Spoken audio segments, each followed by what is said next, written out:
नमस्कार, जय श्री राम। आप सभी बंधु को पंडित भोला तिवारी का प्रणाम। मैं इस धर्म संगत यूट्यूब चैनल के माध्यम से आप सभी के सामने चैत्र नववर्ष के उपलक्ष्य में, चैत्र नववर्ष के बारे में, आप सभी लोगों को चैत्र नवरात्रि के बारे में आप लोगों को कुछ जानकारी साझा करने के लिए उपस्थित हुआ हूँ। आशा है आप सभी लोगों को यह जानकारी कुछ पसंद आएगी। जैसा कि हम लोग जानते हैं कि हमारे सनातन धर्म में चैत्र नववर्ष का प्रारंभ चैत्र महीने से होता है। इस वर्ष का राजा बुध है, मंत्री शुक्र है, धनेश सूर्य है, फलेश गुरु है और इस संवत्सर का नाम नल संवत्सर है। इस चैत्र नववर्ष के प्रारंभ में हम लोग माता के स्तुति के द्वारा, माता के भजन कीर्तन के द्वारा, माता के सप्तशती पाठ के द्वारा माता को प्रसन्न करते हैं और पूरे नववर्ष की सुख समृद्धि की कामना हम लोग करते हैं। देवी भागवत के तृतीय स्कंद के 27वें अध्याय के 15वें श्लोक में उल्लेखित है कि व्रतानि यानि चन्यानि धनानि विविधानि च नवरात्र व्रतास्य चैव तुल्यानि भूतले।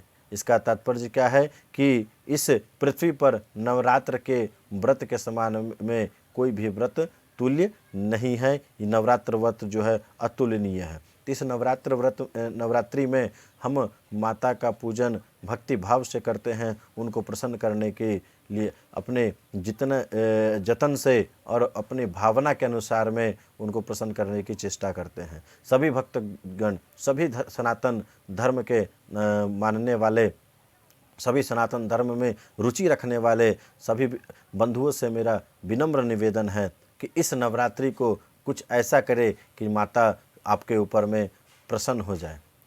तो इस नवरात्रि में क्या क्या करें? तो इस नवरात्रि में सबसे पहले अपने मन में, अपने अंदर में अपने क्लेश को मिटा करके एक दूसरे के प्रति समव्यवहार रखें। अपने घर की दहलीज को साफ सुथरा रखें और माता के सामने अगर संभव हो सके तो अखंड दीपक का ज्योत जलावें। अगर संभव हो सके तो किसी विप्र ब्राह्मण के द्वारा में घर में श्री दुर्गा सप्तशती का पाठ करवाएं। अगर संभव ना हो सके तो खुद माता के सामने श्री दुर्गा चालीसा का, श्री दुर्गा कवच का पाठ अपने से करें। इस दुर्गा कवच के पाठ के माध्यम से आपके परिवार के ऊपर में जितनी भी प्रकार की बाधा आती है वो सब बाधा को माता क्या कर लेगी? हर लेगी। इस दुर्गा कवच के पाठ के माध्यम से आपके घर परिवार में हर तरफ से माता आपकी रक्षा करेगी। अब माता का पूजन किस प्रकार करें?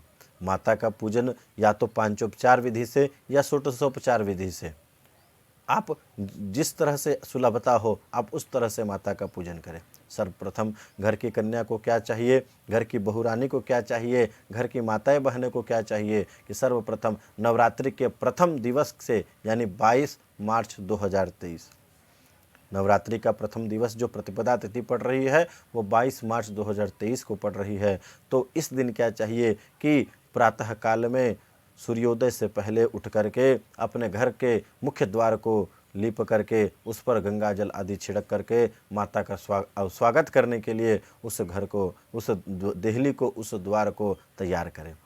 उसके बाद पूरे घर परिवार, घर के सभी सदस्य मिल करके प्रातः काल में स्नान ध्यान के साथ में माता का आसन बिछावे। माता के आसन पर लाल वस्त्र बिछावे। माता के फोटो को श्रृंगार करके उसके ऊपर में लाल फूल की माला चढ़ाएं।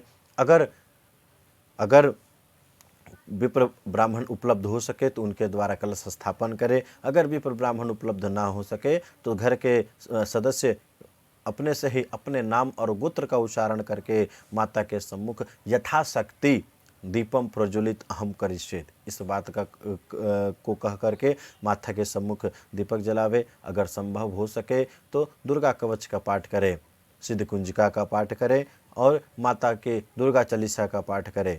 घर में गुगुल का हवन करें। गुगुल और धूना करें। इससे क्या होगा कि घर की सारी नकारात्मक ऊर्जाएं समाप्त हो जाएगी। और नवमी दिन को हम लोग रामनवमी भी मनाते हैं। इसका विशेष महत्व क्या हो जाता है कि इसी दिन भगवान रामचंद्र जी का जन्म हुआ था। तो नवमी के दिन सभी बंधुओं को चाहिए कि अपने घर पर एक ध्वजारोहण भगवान रामचंद्र जी के नाम से अवश्य करें। जिस प्रकार हनुमान जी ने रामचंद्र जी की आज्ञा से सारे विप्र बाधाओं को पार किया था, उसी तरह हनुमान जी महाराज आप सभी परिवार के आप सभी लोगों के ऊपर में, आपके घर में जितने भी सदस्य हैं, जितने भी प्रकार के विप्र बाधाएं हैं, वो सब बाधा को हनुमान जी महाराज आपके सभी परिवार के ऊपर से हर लेंगे। इसका कामना करते हुए ध्वजारोहण अवश्य करें। तो इस प्रकार मैंने आप लोगों से इस नवरात्रि के विषय में जो कुछ भी जानकारी साझा करने का कोशिश की। अगर आप लोगों को यह जानकारी पसंद आए तो प्लीज़ हमारे इस धर्म संगत चैनल को सब्सक्राइब कर लें और ज़्यादा से ज़्यादा हो सके इसको शेयर करें। मैं आगे भी कुछ विशेष सनातन धर्म की जानकारी के साथ में उपलब्ध रहूँगा। तो जय श्री राम, प्रणाम।